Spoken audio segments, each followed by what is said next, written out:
How to fix "your purchase could not be completed" on App Store iPhone payment fix? Don't worry. Here are the best ways to fix it.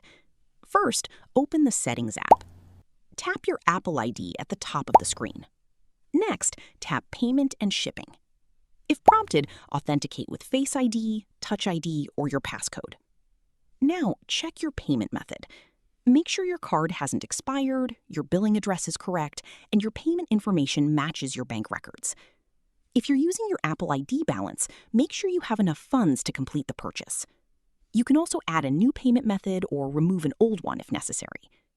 Next, go back to your Apple ID page. Scroll down and tap Sign Out. After signing out, restart your iPhone, then sign back into your Apple ID. This refreshes your account connection with Apple's servers. If the error still appears, open the App Store. Tap your profile icon, then check your purchase history for any pending or failed payments. Apple may prevent new purchases until those issues are resolved. You should also check your screen time restrictions. Open Settings, tap Screen Time. Next, select Content and Privacy Restrictions. Tap iTunes and App Store purchases. Make sure installing apps and in-app purchases are both set to allow. Another important step is checking your country or region.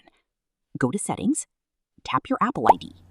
Select Media and Purchases, then tap View Account. Verify that your country or region is correct, as an incorrect setting can prevent App Store purchases. Finally, check for a software update. Open Settings, then tap General. Select Software Update. If an update is available, install the latest version of iOS. If none of these solutions work, contact Apple Support. They can check whether there's an issue with your Apple ID, payment method, or account status that's preventing purchases. And that's it. Those are the best ways to fix the "your purchase could not be completed" error in the App Store on your iPhone. Thanks for watching. If this tutorial helped, don't forget to like the video and subscribe for more iPhone tips, tricks, and how-to tutorials.